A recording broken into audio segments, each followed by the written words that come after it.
I guess there's poison everywhere. Totally awesome video game. Yeah, there's poison everywhere in video games. Totally awesome video games. No, there isn't, Chris. Video games are great. We've turned a leaf. Video games are cool, and we're here to talk about them because we've been here to talk about them. Sorry if you were expecting war movies. Balan Wonderworld, Wonderland, World, land, world, place, Balan, Balan, Balan, Bolan, Wow, Mark I can't even Wonderland. I can't even use our own drop for a bad joke because this is a different podcast. Anyhow, love to shoot my energy right in the foot. That's how we start a podcast every time. Yes, because this is a video game podcast, and we're going to be talking. I'm going to talk about. I finally got my copy of Paprium. It happened. It's real. Yes, it was a long journey. I will not be able to play it because I have a small child and a 2-room Tokyo apartment. So good luck on me having space for a Mega Drive, hooking it up through composite cables, and playing a game in the room with a baby that clearly needs about a dozen epilepsy warnings from looking at footage of it on YouTube. And also good luck displaying it on your shelf. Yes. What a setup, Chris, for the thing we're already talking about. Yeah. Yeah, I know, right? Because my copy on the spine, it's like everything about Paprium is completely blown out. Like the plastic case it comes in is like custom filtered and it's got little embezels on it. It's like, okay, you didn't have to do that, but you're a crazy person that's like everything needs to be perfect and of a superior product. I need to make everything it needs to be like a working designs product. What you're doing is you're creating more clutter in the world.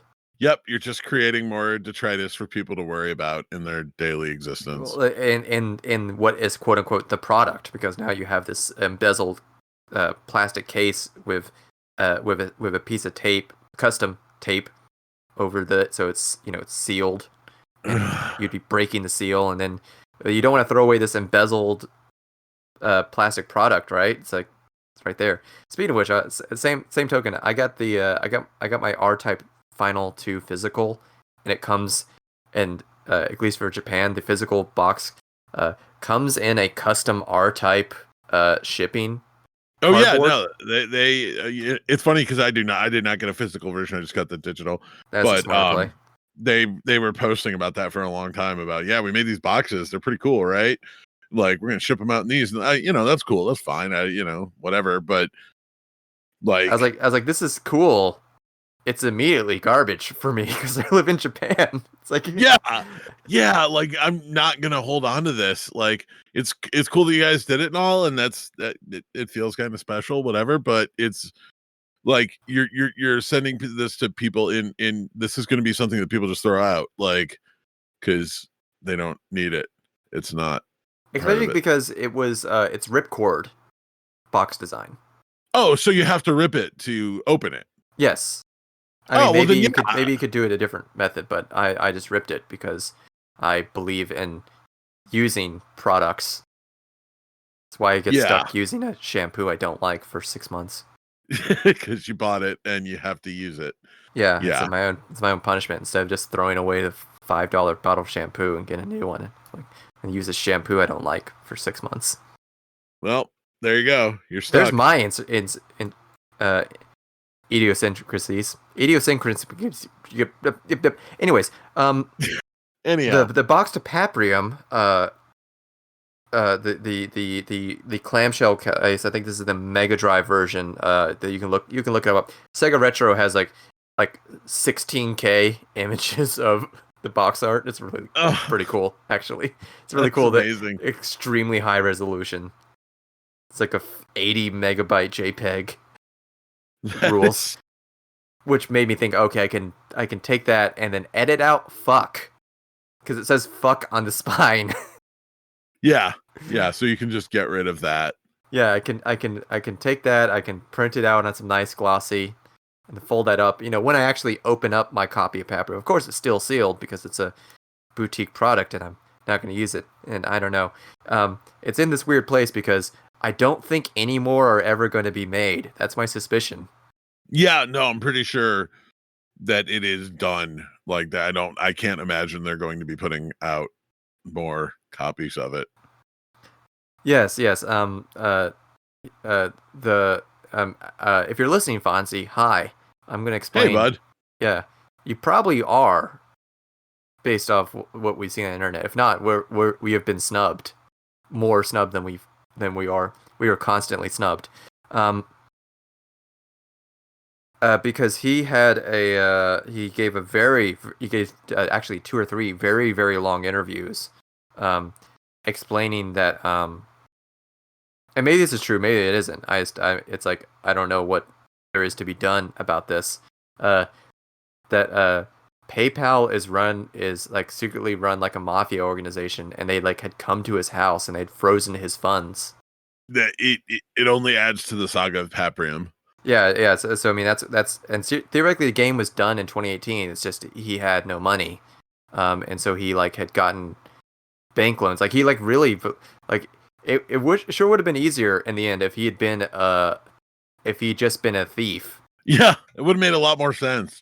Honestly, like the whole saga no, would but have made a apparently whole. he's so full of integrity for the product that even after this all got locked, after PayPal locked him in 2 different countries, he had a Hong Kong PayPal account, and that one got locked down and shut down, and then he switched it to an American PayPal account, and the same thing happened. So apparently he took out questionable loans from unknown sources. I don't know if his banks or the mafia or something.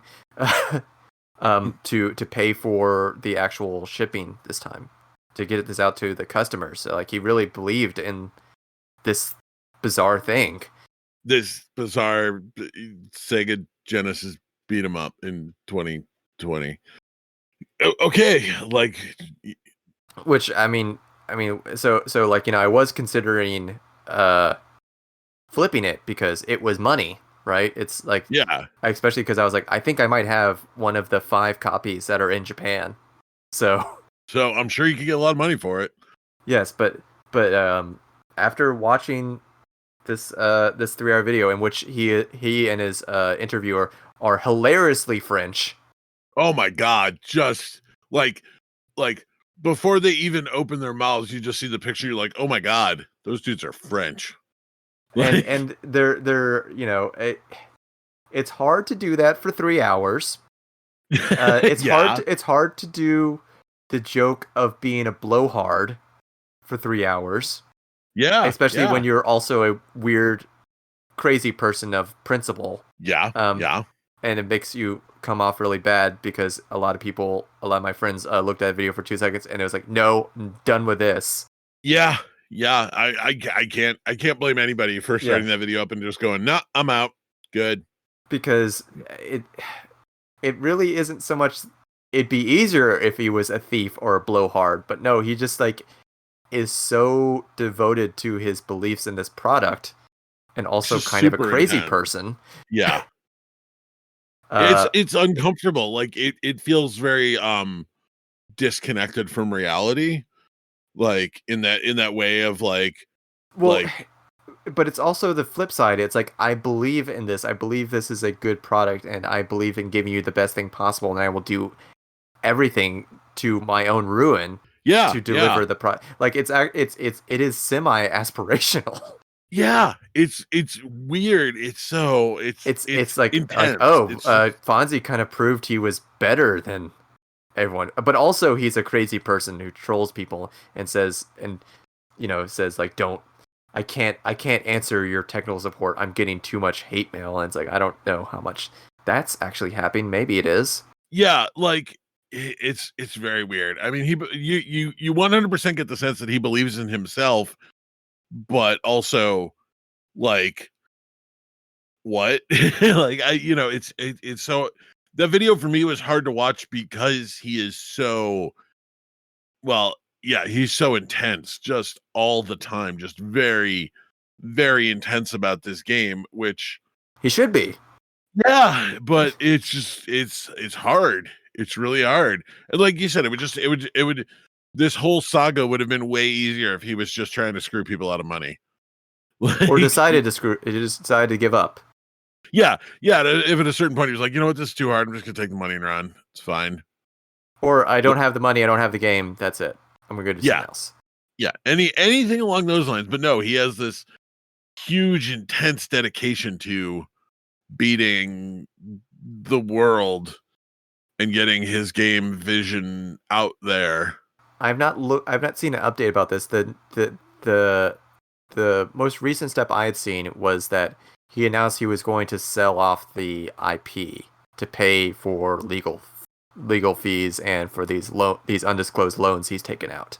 And then he made a hashtag that the game journalists need to investigate the locustery, which I can explain that is that one of his actually smart pieces of marketing is he tries to find things that will only return his results. Like he's trying to perfect the modern internet, which is a very good idea. Yeah. I mean, we used to be the top result for Hinge Problems for many years, but now it's finally been taken. I think we're on IP. page 2. We're on page 2 now. But oh man, I was very impressed when we first started this podcast 10 years ago. LOL. That we were in fact the first result for Hinge Problems. Yeah.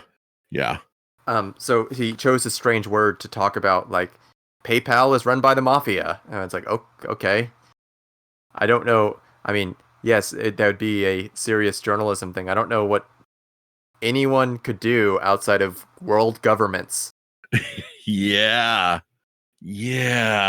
During a pandemic, and also you're dealing with a lot of international laws, so there's a lot there, and I don't know what he hopes happens, but yeah, go for it, bud. Whatever. No one's gonna stop. No one can stop you. Obviously, you've proven that. He's 100% proven that to the world. No one can stop him. Maybe it is. So that for right now, that's in of the Paprium saga.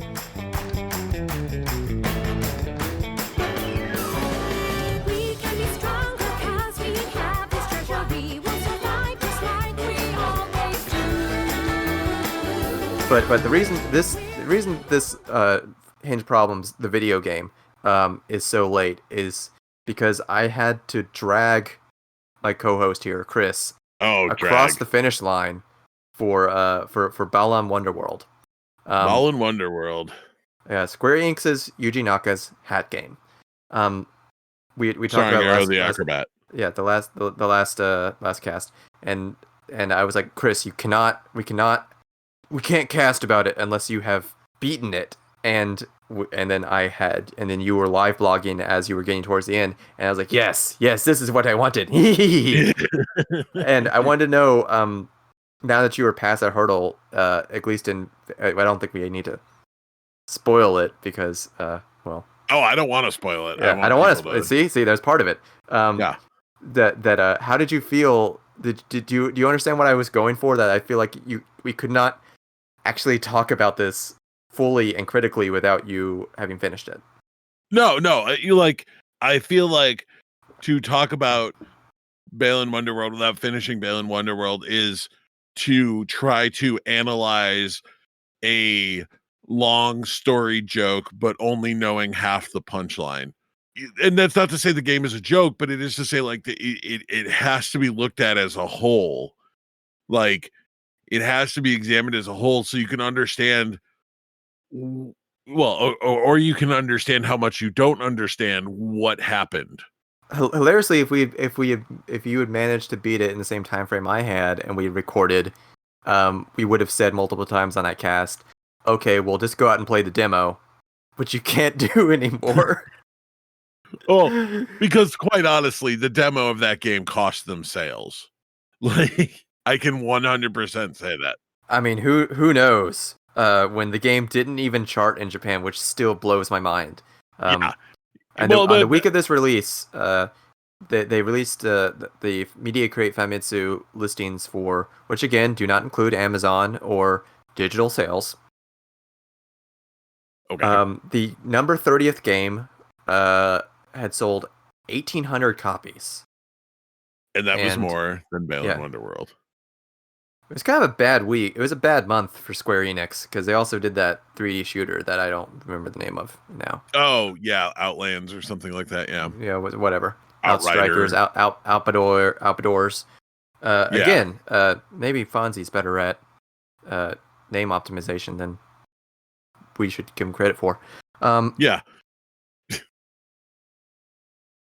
That but yeah, it didn't so sell. it didn't sell, and it didn't chart the second week. So I had like one of the 2,000 sold copies of Balan Wonderworld here in Japan, and then as we were waiting to record this, I had forgot we had listed it on like the offer up equivalent in Japan, and it sold. So I don't even have a copy anymore. I wish I'd kept, and I did really want to keep my ticket. I now have to buy another copy. Hopefully, Buy another copy and make sure it comes with that ticket. yeah, I have to buy a new copy and get that ticket so I can have the ticket.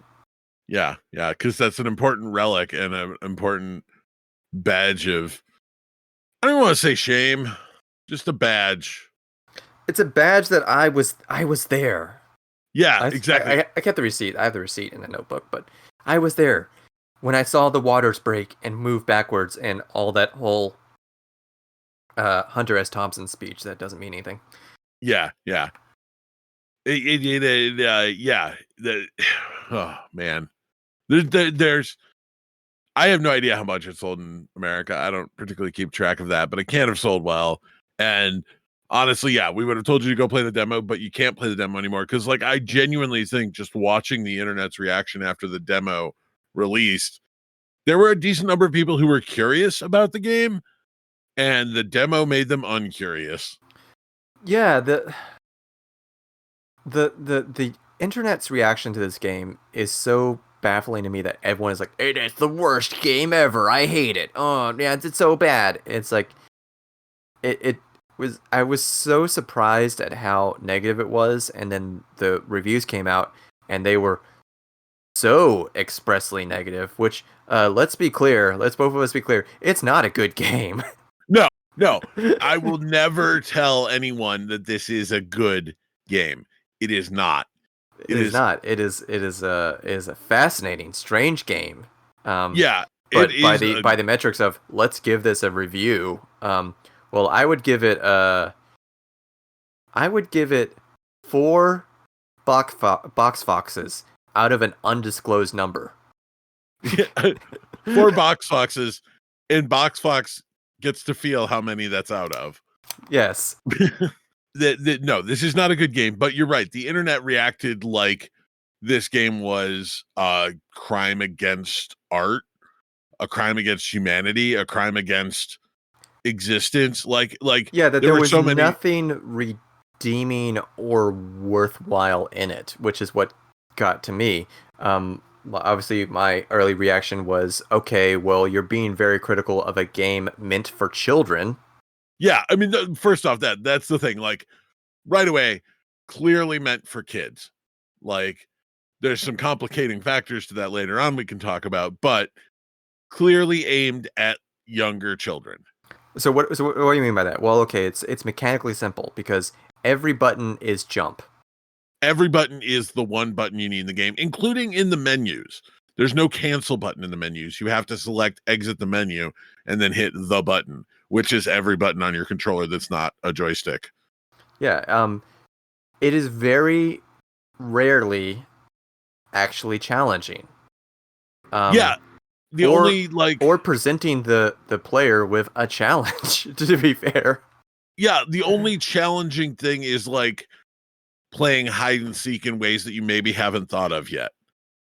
But once you start thinking of what do you mean by that? I don't know what you mean by that. well, like that they hide some of the Balan trophies in weird places. Yes. So yeah. that could be challenging for a kid, but then that's not like a you're gonna give up the game in frustration challenge. That's a like, oh, this is weird. I found this weird thing. Let's go get that weird thing. And so it's not like hard. Yeah, it's not presented. Dark Souls. It's actually not presented like a like everyone mentions it feeling like a platform from 20 years ago, but it's not presented like a platform for 20 years ago because it doesn't quite have challenges. No, it The doesn't. trophies are just there, and they're in places you would expect for someone that has the experience of the genre for 20 years. Like, okay, I'm going to try and screw with this game. And the game constantly surprises, like, yeah, actually, we noticed. Yeah, we were planning on that, and that's cool.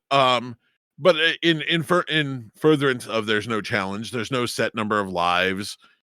Like you don't get game over. You just get like go back and do it again. Like it's The not jewels aren't counted towards anything. They're counted towards this other Tim's. thing, but they're not.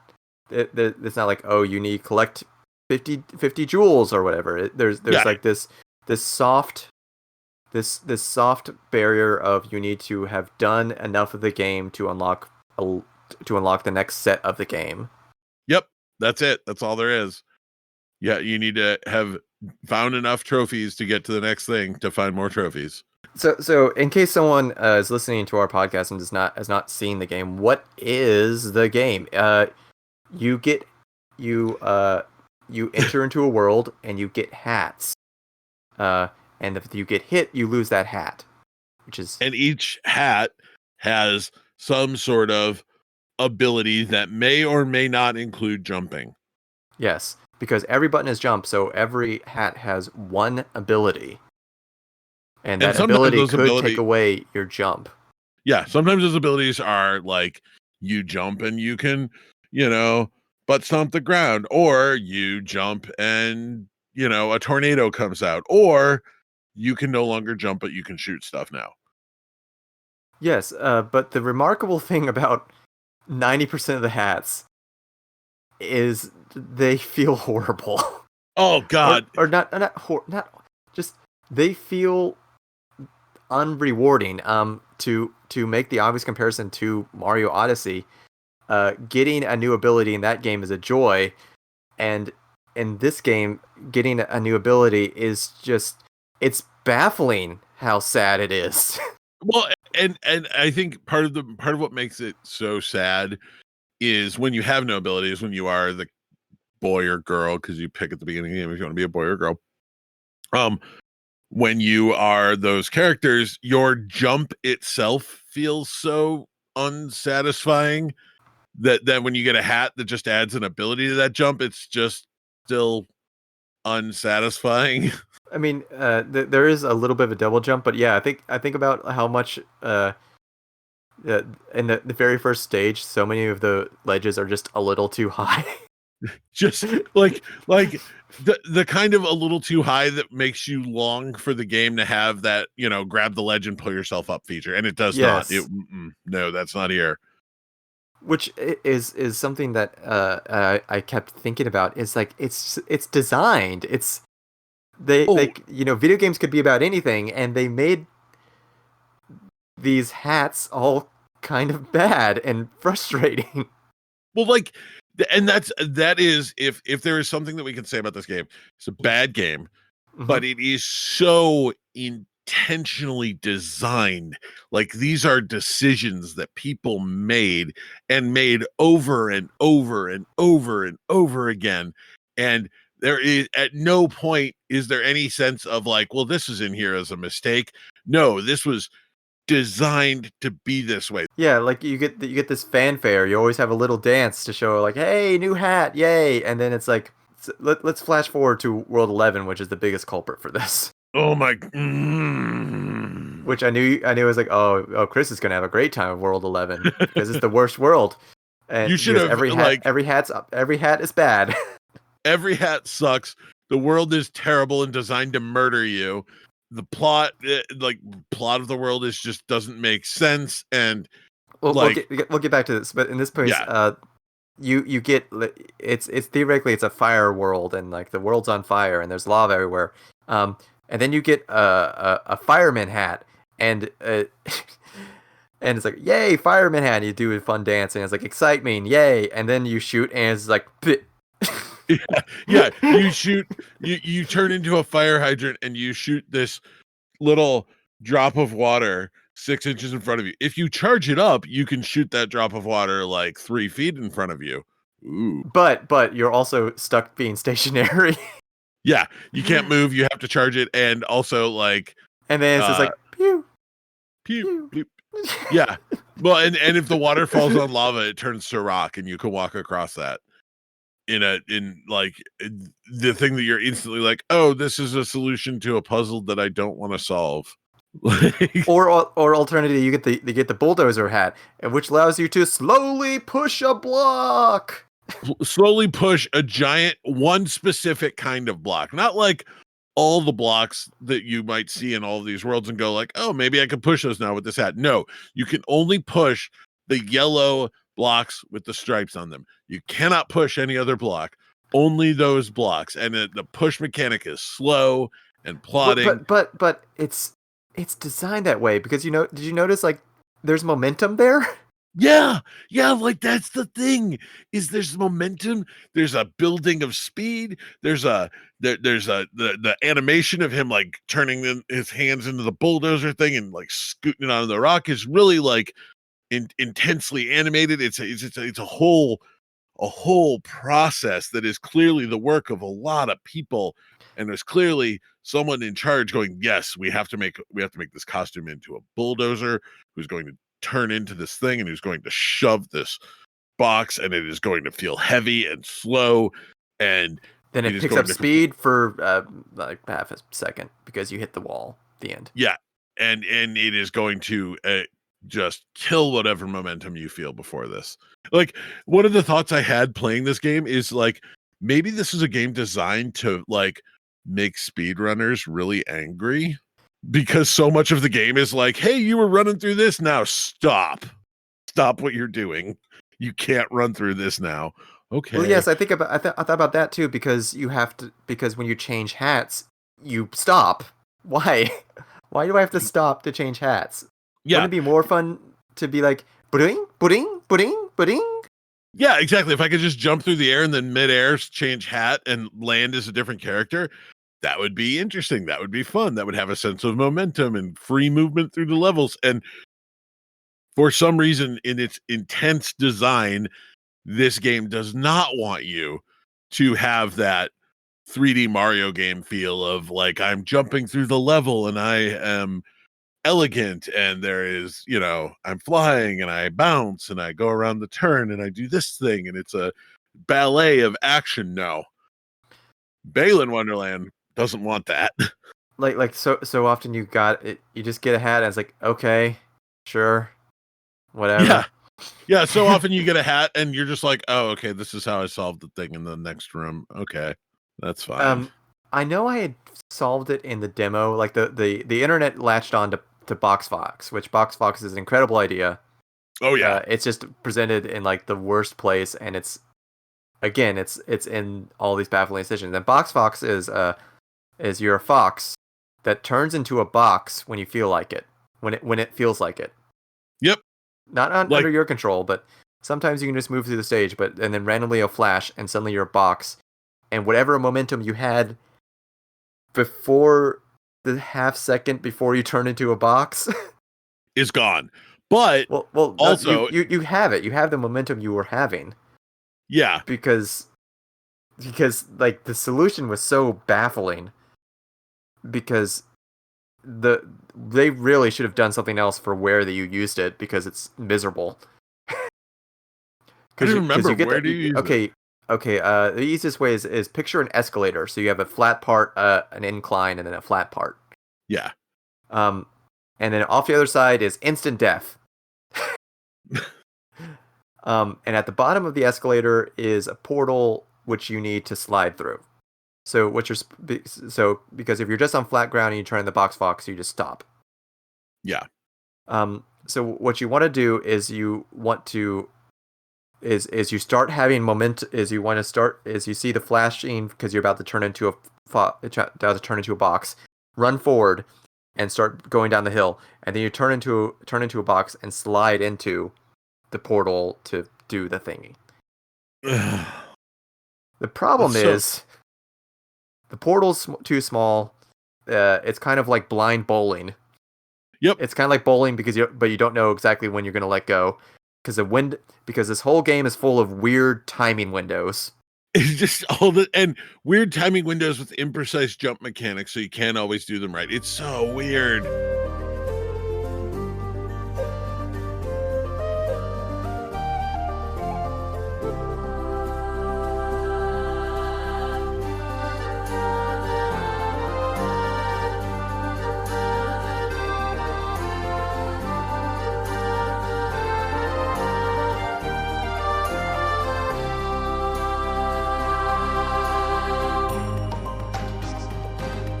So let's talk about the absolute worst part of this game that is miserable, and we can find no redeeming value whatsoever in. Though I saw some redeeming value apparently on Twitter. Let's talk about Balan Bout. Let's talk about the worst Balan possible Bout. thing in this game. To cover Balan Bouts, at various points throughout levels, you can find this golden top hat. When you find the golden top hat, it turns into Balan. What's Balan? Who's Balan?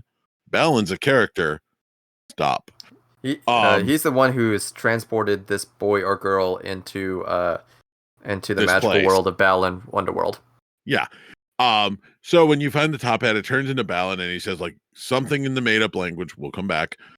He says something in the made up language, and then you end up playing as him in a series of quick time events with only one button, that are pretty much just Dragon Ball Z fights against his like rival, who's like Dark Balan. You have to just hit the button at the right time to line when there's like outline of him lines up with him in the quick time event. And if you get every single one, and it starts off as 3, and by the end of the game it's like 5 or 6 per Balan Bout. If you get every single one, excellent. So you have to get it perfect, basically. You get one of the Balan trophies at the end of the Balan Bout. But if you miss any of them at all, you get just like a slight little bonus to your total number of God's tiers. And that's it. And you can't redo it. Like, you have to restart the entire level to redo that Balan Bout if you messed it up. And the perfect reward is theoretically so important that the other thing doesn't matter. We'll get to that in a little bit. Yeah, no. Anytime I would mess it. Well, and what makes these even more impossible is it feels like the timing of the excellent, the timing of the perfect, the timing window of that is so arbitrary and shifting. Yes, and also the shift, the presentation is shifting. I swear it changed. I swear there was a variable in it just to mess you up. Well, and like the closest thing to a guaranteed way to get the perfect attack or the perfect, register of the quick time event that I could find was to actually hit it after your brain thinks you're supposed to hit it. Like, to register, like, oh, the outline lined up with him, and now I should hit the button. Like, it felt so off and so uncomfortable, but then that wasn't reliable, because sometimes that wouldn't work. Sometimes I would do that exact timing, and it'd be like, oh, you're just good. You're not perfect. It's like, why? But again, it feels like a very designed decision. Yeah. So the bigger problem is, as the stages go on, this is a linear game. You unlock a couple worlds each time. You complete the little worlds, and then you get another set of worlds. As the game goes on, it adds more and more Balan Bouts to every world, and they're just such a momentum killer.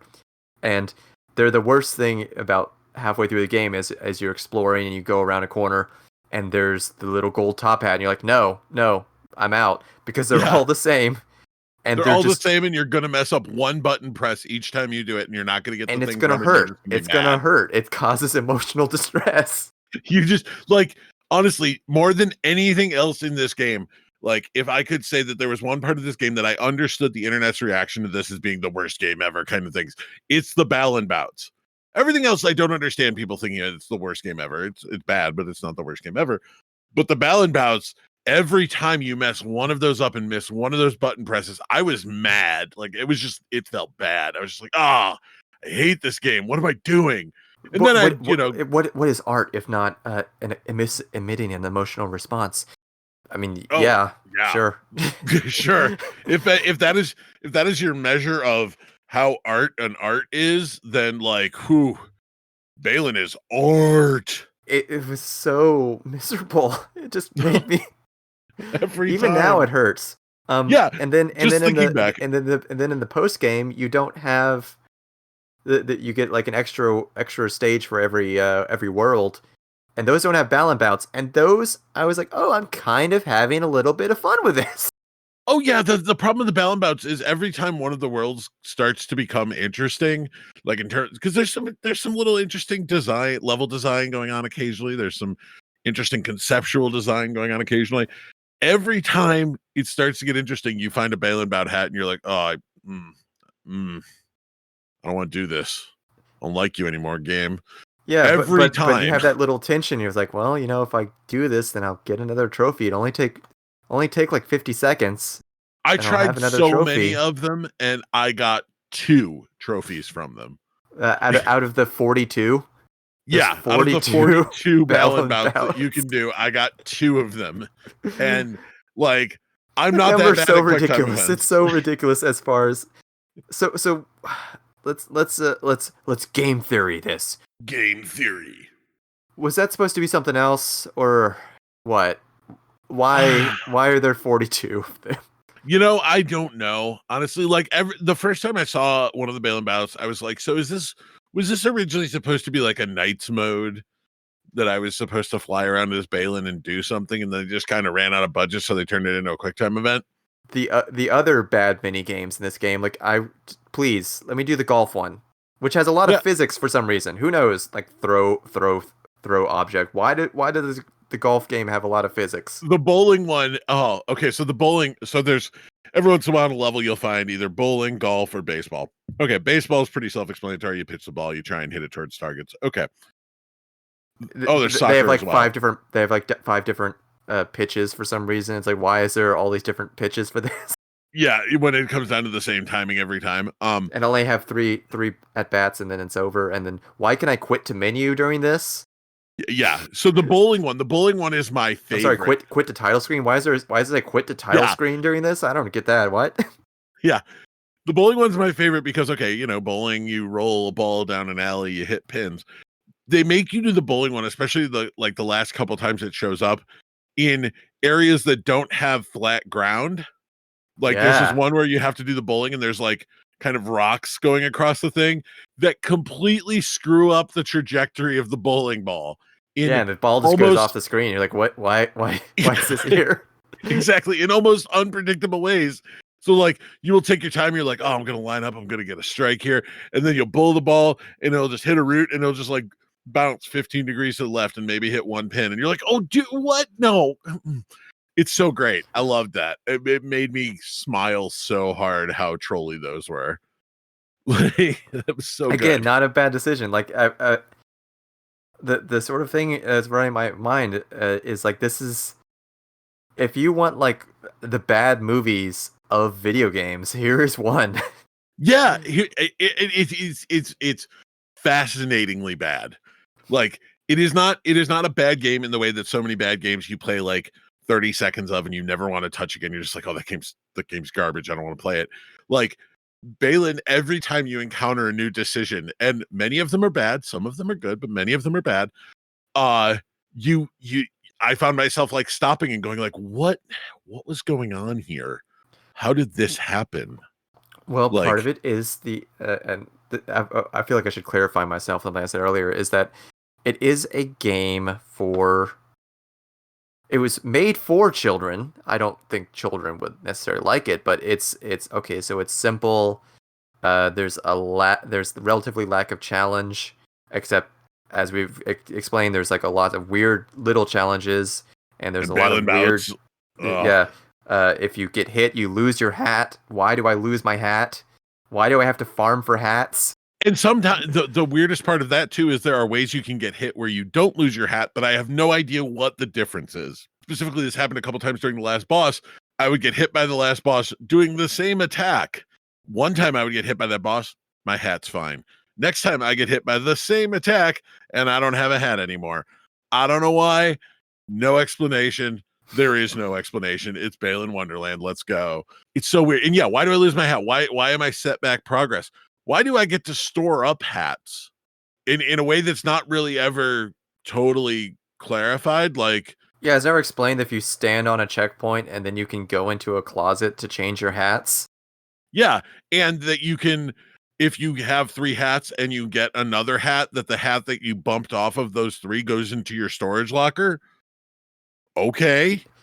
Yeah, that took a long time for me to figure out, didn't it? It took a long time for me, and I only noticed it because I was in menus where I had specifically not saved hats, and all of a sudden I'm like, why do I have 4 of that hat? That's weird. It's like, and then you're like, Wonderworld. and then you suddenly flash back to the last 5 hours of your first 5 hours of the game. It's like, God, I should have just been grabbing every hat if I had known. Yeah, I should have been grabbing every hat, going to the checkpoint, dropping it off, go grab like 5 more, drop them off, go grab more. Like, Because so- well, in World 8, you get ice stairs, which almost make the game fun. almost make the game fun because like that is the hat that's like, hey, This So is the one we hat set- they forgot to make suck. yeah. Well, it's the one hat they forgot to make suck, and it's the one hat that they made that they're like, you should go to every world wearing this hat and see what dumb bullshit you can get away with. Because the answer is a lot. The answer is a lot, and suddenly the game is fun because you don't have to. Because if you fall off a platform, you just hit jump and you can climb back up. You don't have to. It's very like all the bottomless pits are not scary anymore. The game really did hide stuff everywhere in very strange locations. There's stuff hiding everywhere. Okay, so the ice stairs, we should specify. Yeah. Like the ice stairs, what happens with the ice stairs is you jump, and the ice stairs jump is slightly lower than all the other jumps, and you're like, oh, that kind of sucks. Except then you can mash that button, and every time you mash that button, as long as you're moving forward, your character summons a little platform of ice under them, and it jumps a little higher and jumps a little higher. And if you mash that button really effectively, you get like 30 or 40 of those stairs. You can go really far, in ways that let you on earlier worlds just completely sequence break things. Like you could just skip over whole checkpoints because you're like, hey, I see that platform over there. I wonder if I can make it with ice stairs, and you can. And you're like, wow, I just skipped like a third of the level. Okay. Oh, is that the in World 8 Act 1? Is that how you're supposed to get that one trophy that's way out there? Yep. I never figured out how you were supposed to do that. Yeah, no, you're 100% supposed to like get on this one platform and then just ice stairs all the way out there, and you can just barely make it, but you can get it and then come all the way back. And yeah, it's amazing. It like the ice stairs are so funny because like, and I remember when you got them, you're like, oh, they kind of break the game, and it's like they do, but the game sort of anticipates it. Yeah, isn't that really weird? But it's Yeah. also like one time's like it's kind of fun. Yep, the ice stairs It's all not of a like sudden make all the projectiles just. Okay, so the projectile suits, we should cover this. One of the weirdest in design intentional things in the projectile suits. So there's some suits that the button now makes you shoot something like water or paintball or something. There are other projectile that suits do kill momentum when you yeah, fire them. yeah, Usually when you fire them. Yeah, it doesn't feel good. There are other projectile suits, however, that just fire all the time. Like there's one you get that's like I guess you're like a metal plug or something, a robot, I don't know. And when just every like second his chest opens up and 3 lasers shoot out. Just pew, pew, pew. As long as you're on the ground and not moving, he will shoot lasers out of his chest. There's a chess piece that shoots like cannonballs in the cardinal directions. I don't know why. that's the one I would think is because this is like pew. Yeah, Pew. like I say cannonballs, and you think cannonballs would be cool, but no, they're like tiny little like like BB pellets. It feels so bad, and it just feels completely not good. And you get that suit and you go like, why does this exist? Why is this here? Someone had to put a lot of work to put this here. You had to design this character. You had to draw it in conceptual drawings. You had to render it in 3D. Three different versions. Remember, three different models of everything. There Yeah. is the hat. There's the boy wearing the boy costume and the girl costume. There's three models. Well, technically, 3 models for anything. Technically 9, depending. Yeah, because there's 3 different versions of. So there's all these models for this. You had to do all that work, and then you had to decide that this was the ability you wanted to give it, and then you had to design that in the game, and then why? Like, what do you do with this? Who knows? It's just here. It's just like so much of this game ended up feeling like there were like, this is someone's like toy, like not like a game with an objective or anything. It's just like someone thought like, hey, what if we made a chess piece that shot out 4 cannonballs in the cardinal directions? Well, what are we gonna do that? We get one of the main designers of Blinks the Time Cat, and then you just Blinks the Time Sweeper, sorry. And then you just tell him to just churn out 80 C plus B minus characters. Yeah. You give me 80 C plus B minus characters. You give that to the guy who made Sonic the Hedgehog, a 1-button video game, and away we go. Like, welcome to Balan Wonderworld. Hope you like it. And it's got projections. It's got beautiful. At least the first stage at least has that wonderful curving world effect. And like there were a couple stages that had that curving world effect that was just amazing and meaningless. Well, at least in Act 2 of Stage 1, they do something with it, kind of for half a second. Yeah, they do some like optical illusion-y kind of stuff with it, and it they do the little 5-second ball puzzle, but that's the only time they ever do anything with it. It's so weird. It's so strange. Effort. It looks frequently beautiful. Yeah, like the effort, the techno, the graphics, the design, it has a Square Enix style soundtrack with a full orchestra and like a London-based actress singing some of the songs in the made-up language. It has such production value, such Square Softy production value thrown at this bizarre platformer that feels like it's shooting, or feels like it's like taking a baseball bat to its own knee at every possible turn. Yeah, this platformer. Well, and it's fascinating that this is Yuji Naka's, hat game, because like Yuji Naka in theory is, credited being responsible for Sonic the Hedgehog, a game that is all about in a lot of ways about maintaining momentum and using that momentum to do interesting things and solving things with that momentum. And now we have a game that goes out of its way to stop your momentum at every possible opportunity. Oh, come on, you can have the cheetah hat, which goes fast when it feels like it. Goes fast when it feels like it. The number of suits it would be too much like if you could just go fast whenever. Don't you love when you got that cheetah hat and you like had to like wait around for it to activate to jump over stuff? Yep. Yeah, you get the cheetah hat, and again, like as Rudy said, the cheetah hat only activates when it feels like it. And so you have to use it to like jump through these areas, and you need to be going fast to make the jump. And so you just you just stand pretty there. Good. It feels weird. It's weird. It's like, oh man, this feels pretty good. Yeah, this feels pretty good. I would really love if I could keep running this fast, but I can't. It just stops.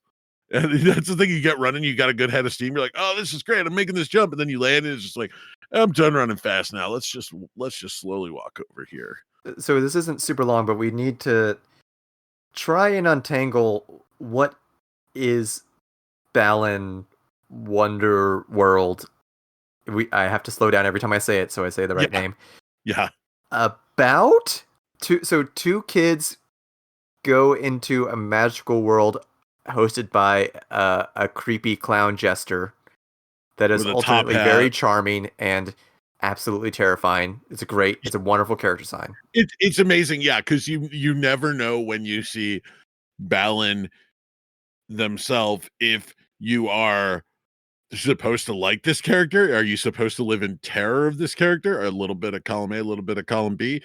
I felt this like vague, like terror as the kids, because I was just like if I imagine myself as, you know, whatever kind of teenagers they're supposed to be, like seeing this thing, I'd just be like, what the I want to run, but I also kind of want to hug you.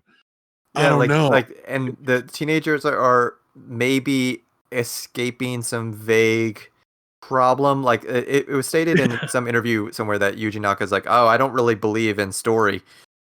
And it's yes, like, you well, don't. okay. Yuji Naka does not give a fuck about story. Except what is happening in here? You are solving the easiest, except it's not always true, is that you are solving the emotional complications of people going through trauma. But like at the same time, like, are you? I don't know, because okay. In one of them, you go back in time and change time. In another one, you stop a dolphin from being murderous. Like, no, you don't. No, you don't. You just have a woman go back to an abusive relationship with a dolphin. I don't know. That, by the way, maybe honestly one of my favorite cutscenes in video games. It's pretty awesome. Is the fucking dolphin glowing red eyes hunting down this scuba diver. Oh, it's so weird. It's so uncomfortable. Let's come on. Let's see if we can go through all of them. Is it about it's about a farmer dealing with the destruction of his crops. It's about a girl and her murderous dolphin. It's about a girl learning to accept her hobbies and being able to introduce them to other people in the world. And after she gets made fun of for liking bugs too much. It's about there's actually a good one that's about a chess master learning to get over himself.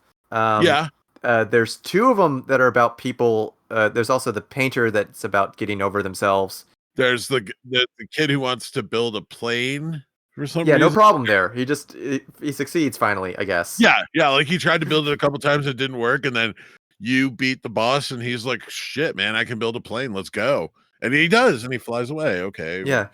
Okay. There's the really distressing. There's like 2 or 3 really distressing ones. There's the one about a clown who turns out to be a pretty boy, so a girl likes him. Yep. There's don't like that one. Don't like, cause that one's about like harass a girl until she likes you. Yep, that's what that one's about. There's okay, so there's World 11. World 11 is about a firefighter who is afraid of fire until he's not. Theoretically, that one takes place. That emotional distress takes place within half a second during a burning building. Yeah. Okay, yeah. Like the whole plot of World 11 is like there's this firefighter and he's outside a building and the building's on fire and there's a kid in there who's like, oh, I'm gonna die. And the firefighter's like, oh, I'm afraid I'm gonna burn to death. And so in the few seconds there, you have this entire 2-world sequence where you do all this horrible shit around fire. And then once you solve all of that, he's like, oh, I can do it. And he just runs in and grabs the kid and runs out, and he's a little dirty, and he's like, oh, I'm fine. The maybe one of the most distressing ones is about a forest being chopped down for urban planning, and then the woman, the bird lover going, you know what? Actually, we can incorporate nature into urban planning. It's like, what? No. Actually, it's fine. So the other thing I noticed about, and this is not communicated at all during the game, I need to specify that. Yeah. Is that each of these characters has a name? Mm-hmm. Like a full name? Yeah, it's all on the website. The website has a lot of the, and there's a tie-in novel that I think we're both probably going to read. You're goddamn right. I'm reading it. Like, I'm gonna try and read it in Japanese. Maybe that'll be my first Japanese novel. That'd be a terrible idea.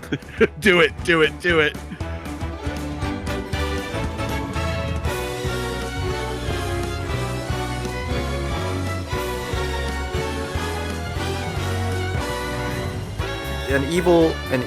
A maybe malevolent evil jester has trapped you in a dreamscape to solve people's emotional states of mind. Is the easiest solution, except for the one where you go back in time. Yeah, and And also, maybe Other. you were solving your own emotional distresses, except not. Um, Yep. and also, you were collecting tears of an unknown god to give to little yellow birds to build something called the Tower O' Oh, Thames. also their color will change based on which color tiers you give them arbitrarily, and I sometimes saw I was listening to a bad video game podcast, unlike ours, which is perfect. Was talking about they would make so much money if they released the Chow Garden in 2021. And I was like, yo, here it is. Here's an A life system in a video game in 2021. here it is, and it's not good, and It is yeah, if just you as baffling as it is in Chow Garden or the A life system in Knights. It doesn't make any sense. yeah Except you feed them now it has a goal that you don't understand. gems, and somehow they generate power either by standing in this gerbil wheel or I guess by riding their little Rube Goldberg machine. And if you generate enough units of power, you either unlock the next piece of the Rube Goldberg machine, or you unlock a trampoline that the fat ones can jump on, or you Which unlock does nothing. nothing, or you unlock a clock that you can't see with the camera. You can only really see the clock occasionally in cutscenes or the shadow of the clock on the ground. Oh, well, I mean, the camera actually works really well in this game. If you point all the way up with the camera, it'll turn into first person, which is a Yeah, really yeah. smart little decision. Yeah, I like no, that. it's good, but it's very weird how much like, and none of this is ever explained. None of these little creatures are ever explained. None of I don't know what these. Tims are. I don't know why they're called Tims. I don't know why they gave them. Again, speaking of name optimization, don't just give it an English first name. Yeah, don't just name your character Tim. Like, Don't name your it, mascot character Tim. You know, everyone's gonna go, I want a Tim. Hello, and welcome back to video games. and sometimes they have hats on, sometimes they don't. Some of them get ears. When one of them Some gets of them. fat enough, you can. There's there again. It's the A life system. So there's this whole undercurrent because Yuji Naka loves this sort of thing. Loves his Tamagotchi, man. Loves this inexplicable, impenetrable semi-raising sim that Yeah. is very, very passive. I think maybe the most it feels like genius to me that one of the game extension, one of the game length extension things in this game is that for the Tim's number to go up, you just have to sit there in the world and watch it go up. You literally You just have to watch wait. it. You just have to wait. You can't do Well, and- anything. So, like, you feed these Tims these gems, and maybe that makes them have more energy to run on the wheel. I don't know. Eventually, one of the Tims will get big enough, and you can throw a different Tim at the big Tim, and that Tim will crap out an egg and turn small again. And if you do know. worlds again, you get a rainbow god tier, and if you give that to a statue in the world of Tim's, it does. I don't know what it does. It fills up a meter. It fills up a meter, and then the meter resets, and you're like, okay. It's so intense. Like there's so much budget that went into making the Isle of Tims that you will never understand. We will never know. Which is where we go. This is auteur theory, because Yuji Naka was clearly go, I will get to make this if you cannot tell me no. Yeah, like somehow Yuji Naka secured a deal with Square Enix. I don't know how. I don't know how Japanese developer contractors work. Whatever. That was Square Enix gives him a bunch of money, and apparently for a matter of years does not ask questions. Cannot ask questions because there's so many of these things that would have been stopped. Yeah. So many decisions in this game had anyone who wasn't involved in the game had a chance to look at before the game was done. They would have gone, let's not do that. Let's not spend a bunch of money recording an orchestra from Germany. Let's not let's not design 80 characters that no one will actually care about. Why is there this many? Why is it? Yeah. Why are there this many characters and so many of them are just like jump slightly different and can float now? And like make this incredibly beautiful cutscenes. Like I can't imagine a executive or marketing be like, okay, what's this game about? And yeah, it's like, what? Well, I don't know. I really don't know what this game's about. Yeah, like I don't fully believe in the idea of like elevator pitches or whatever, but what the fuck is the elevator pitch for this game? How do you explain this game to someone in 30 seconds? You cannot. It makes no sense. Like at all. Outside of Yuji Naka was given complete control and no one was allowed to tell him no. And he's never going to be given money ever again. Yeah. Well, like I think back on there's a famous story about the movie 2001 where Stanley Kubrick showed it and a bunch of executives were watching it. And they got to the end of the movie. This was before it was released to the public. And one of them stood up and said, well, that's the end of Stanley Kubrick. And it was like, haha, well, little did you know, Stanley Kubrick went on to be Stanley Kubrick. But like someone could say that about Yuji Naka, and I got a feeling they're probably right now because there's no way anyone's giving him money again. He failed once already. I mean, he didn't fail, but he left Sega and he made Let's Tap, which was about putting your Wii controller on a cardboard stand and tapping the cardboard stand. And then Ivy the Kiwi, which is, I don't know. You can try and figure out what Ivy the Kiwi? And try and figure out what Ivy the Kiwi is about. There's a question mark at the end, everyone. You can figure that out, or you can try and play Balan Wonderworld. That's the most amazing thing is that is a sign of Yuji Naka's degree of control over this game. Is that had anyone else, any marketing person at all, been involved in the titling of this game, it would be Balan Wonderland because it's alliterative. Yeah, exactly. And there's so many reasons it should be Wonderland. Yeah, the repetition of sound, the rhyme, the sort of off rhyme. That Wonderland, Alice in Wonderland is a thing that exists, so on and so forth. But somewhere Yuji Naka was like, no, it is Balan Wonderworld, and no one knows why. And it every time I say the name of the game, I pause to remind myself that it's Wonderworld. This game that has consumed you and my thoughts for the last 2 months. It's so fascinating. There's so many things here. What does Yuji Naka know about Arrow the Acrobat? Like, this is a question that we have to ask. I feel like did they got that sponsorship and then that was the only one? You're like, I kept expecting another one to show up and nope, it's just that one. Arrow the Acrobat. Yeah. Like, hey, at least they used that hat in Two Worlds. Remember, they used that hat in Two Worlds. That's the one hat they used across. Anyhow, it should be like a lot of the balance of this game is extremely weird and you have to farm certain hats because later in the game, and if you go back to the other stages, you go, oh, here's the hat I was supposed to use here to do this thing. Yep. If it's not a platforming challenge, in which case, thank God for Ice Stairs hat. Ice Stairs is the king hat right there. But like, did you do any of the stage things? That's one of the most hilariously sad things in the game. Any of the stage things? What do you mean? Like the Maestro. I think there's Maestro and there's Composer. Yeah. I got that right before I finished the game, and I did one of them, and I was just like, oh really? And the reward was some jewels, some god tears. Like, okay, here's some god tears. Here's some god tears to feed to your Tims. Yeah, and like the description of that one is like, you might be surprised by what happens, and a song plays for 3 seconds.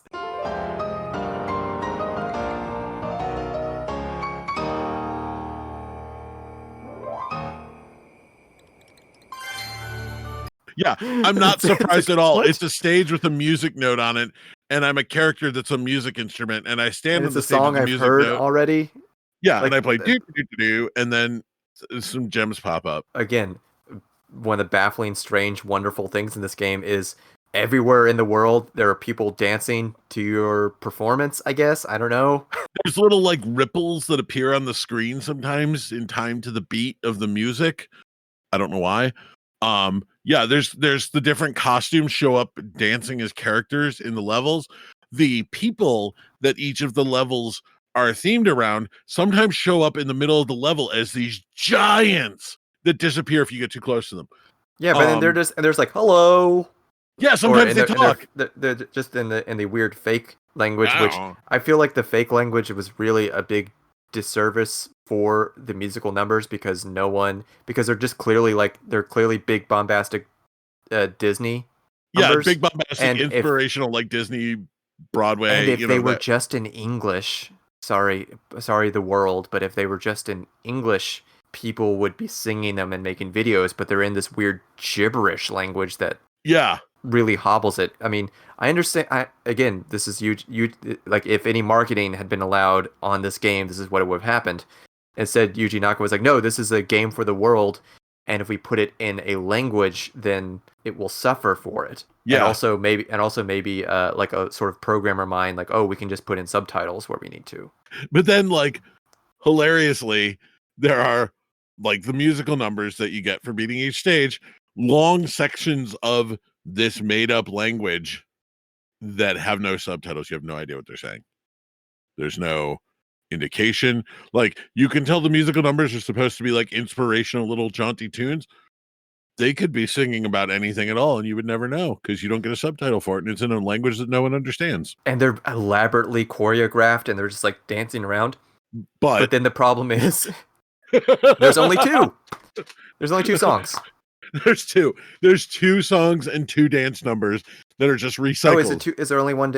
I feel like they all had individual different dance numbers at least. No, there's a couple of them that like are the same exact dance number. They changed like the background and like the characters, but it was just swapping models. They had the same camera angles and everything. Which the first time you see that, my jaw was on the floor. Yeah, the first time it pops up, it it's rules. incredible. It is Square Enix level polish on this. You're like, oh my god, I can't believe this happened in my video game. And then you get midway through the game, you're like, wait a second, this is the same song.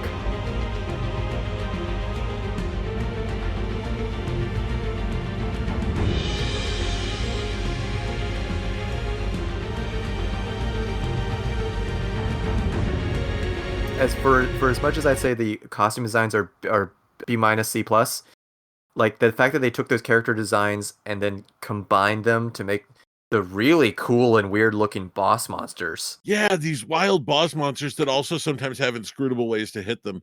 And hey, it's planned for that. It wants you to find weird inscrutable ways to hit them. Only a trouble of 5. Chapter 5 really annoyed me. I don't know which one that was. I just remember it really annoyed me. Oh, you love to get a secret hat, and then the reward for getting the secret hat is, well, you better farm this because you use it all over the game. There's certain hats that you get, and you go, oh no.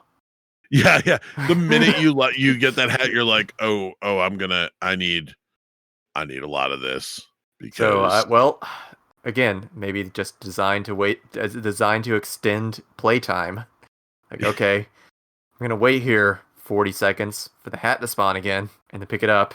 Wait for the hat to spawn again, pick it up. Oh no, I can't get out of here because I had the wrong hat. Oh Jesus. The most valuable thing to remember when trying to complete anything in this game is that at any point, no matter what is going on, you can pause the game and jump back to the island of Tim's. This is a very useful thing to remember if you ever find yourself stuck. If you have like falling down a hole. Yep, falling down a hole, or you have 3 hats that you really want to save and you're not sure if you're going to be able to make it to the checkpoint in time without getting hit. Whatever possible configuration you have here, you can just jump back to the Isle of Tim's anytime you want. It is really useful and also hilarious that the game basically has an eject button buried 2 menus deep in its start. And also there's a co-op mode that neither of us have been able to try. Though, the Amazon Japan reviews mentioned it being extremely bad, and I'm semi-willing to trust them. I would, yeah. But the whole internet hated this game.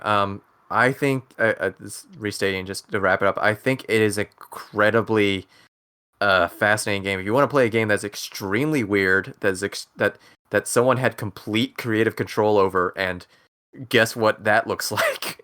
Yeah, here's the fascinating thing about budget and complete creative control. Complete control, a ridiculous budget, and the general sort of industry heft of Square Enix behind them. But then they released it outside of Monhun to die. Yeah, then they released it the same week as Monhun Rise, and we're just like, oh, this thing's not going anywhere. Like it's the equivalent of a movie studio dumping that thing in February that they think nobody's going to watch. there's so many behind the scenes things I want to know about this game, but I want to know like behind the scenes in that game when they figured out that their game was getting released on the same day as Monhun. Oh no. Like, what happened? Like, was that or did they know Monhun's release and then pick the release date for this game? Like, how was, because by that point they probably had the game in hand or had a decent chunk of the game in hand, so they knew sort of what was going on. And like, how did the marketing department handle that? Were they like, well, there's no marketing. There was, but that's what I mean is yeah. like the Square Central marketing, like Squaresoft's, not Balan Wonderworld's marketing department, because ain't no marketing department there. But the sort of central office in Square was like, okay, it looks like it's coming out on Monhun Day. Well, okay, I mean, let's just bury this and move on. Or were they like hopeful for a second and then they played the game and they're like, oh no, let's just bury this thing and move on? Like, what happened there at that final stage where they had the game and were like, oh no? Oh. Well, so there's the two crises that we probably need to talk about to end on. You mentioned it. We mentioned it earlier. The demo that got pulled, that cost them sales. Do you think the demo was internal, or is that Square Enix? Square Enix doesn't really do demos, though. No, it's a game for children. Thing. That's the thing. Square Enix and the demo shows way too much of the good stuff. So I gotta think that was someone in Balan's studio going, yeah, we should release a demo for this game. That's the thing, is if the demo was still out there, I would tell anyone listening to it, it's like, play the demo. If you play the demo and you're like, this is really weird, I want to see more of this, cool, the game is there. But a lot of people are going to play the demo. Maybe that was enough. Like, also, I thought the demo is enough of the weirdness, and I think it was a joy. I thought the demo was fantastic. Yeah, the demo ends before you get mad. Yeah, like before you start to like, wow, all these hats are pretty bad, but it's so weird and boisterful and colorful, and there's production values and video games. But the demo cost them sales. But if the sales were that bad to begin with, how many did they? How many did it cost them? Yeah. Like it cost a significant amount, percentage-wise, a specific. Yes, a statistically significant amount of the percent of the total sales were lost to this. Now that could be 50 sales. That would be a significant amount. I was maybe 0.5% of the sales of this game. That's so weird to me. Yeah, you are one of the top several thousand Balan Wonderworld fans in Japan right now. Yeah, and I'm sure you also noticed this during the final boss, because right after release, like everyone rightfully complaining about the epilepsy warning around the final boss. Because the final, even in the patch version, it flashes in the way none of the other bosses flashed. Yeah, the final boss does all sorts of weird, hilarious things. I don't want to ruin it for anyone, but there are so many opportunities for comedy in the final boss. It is maybe the only fight of the game that's difficult. Maybe. Like, all the other bosses just have sort of they do a little, like, red flare, a red layer over them to flash.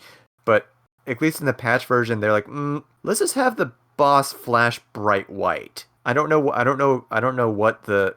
I did not look at it myself, but everyone that did watch the unpatched final boss said it was really, really bad. Oh, I watched like a small video of it, and as soon as I watched it, I was like, oh god, if I watched this on like a big screen in a dark room, I would have a headache. Like, I don't think I would have like any sort of seizure reaction, but it would give you a headache.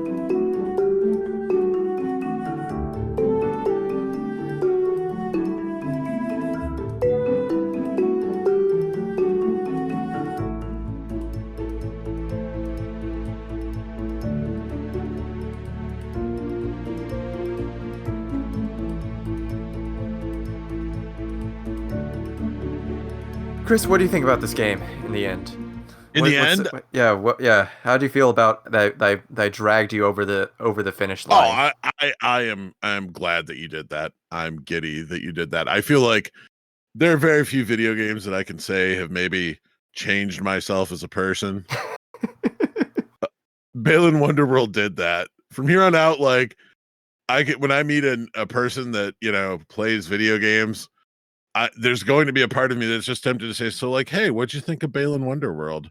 And I know the vast majority of people are gonna be like, oh, that game looked like shit. I didn't even touch it. It was terrible. Blah blah blah.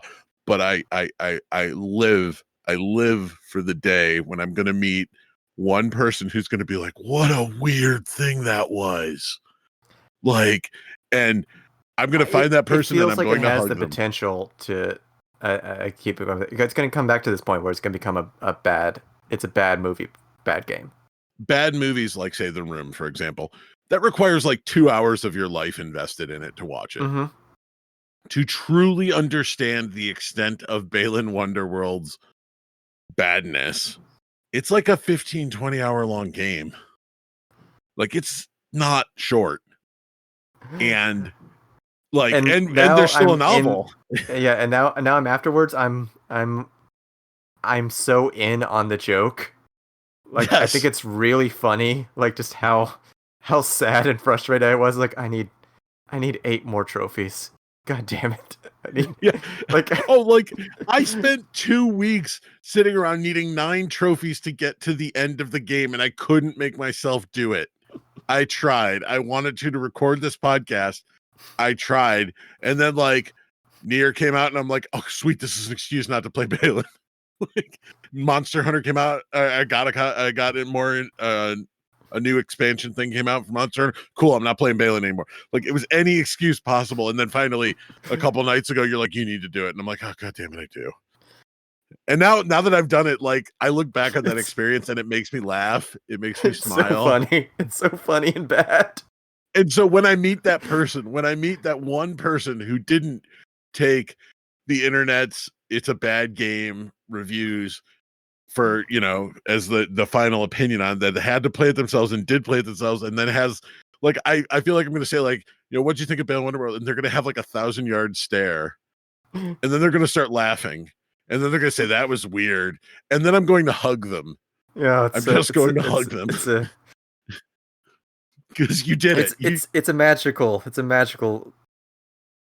And then you'll have to ask them, like, so did you finish the Tower of Thames? And they go, no. No one finished it. Like, the only way I would finish the Tower O Thames. I forgot it's Tower O Thames. Tower O Thames. Hello, I'm Tim. The only way I would finish the Tower O Thames is if, like, somehow the PC release of it allowed you to use that as a screensaver. I would do that. I would leave it up as a screensaver and be like, okay, I'm gonna go like do something. I'll be back in like 4 hours and see if you guys got the next like 200 little ticks on your meter that you need to get the 4th stage of the Rube Goldberg machine. Oh wait, it gets exponentially larger. I know. Figure that.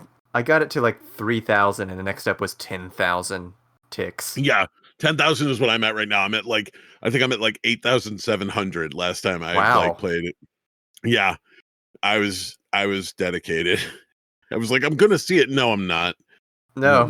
I got to the halfway point. My clock of happiness, whatever that means, is halfway complete. But the clock of happiness, I think that's towards the end of our podcast, right? That's the clock of happiness. Clicking down. There you go. Let's ring the clock of happiness. Let's have some bell toll here, or I don't know, maybe get a musical sample from this game, because oh my god, what? Do you have anything quickly you want to recommend outside of, that Nier Replicant is pretty good. Yeah. Play that Nier Replicant. That Monhun is good. Monhun. R-Type Final 2 is exactly the sequel to R-Type Final.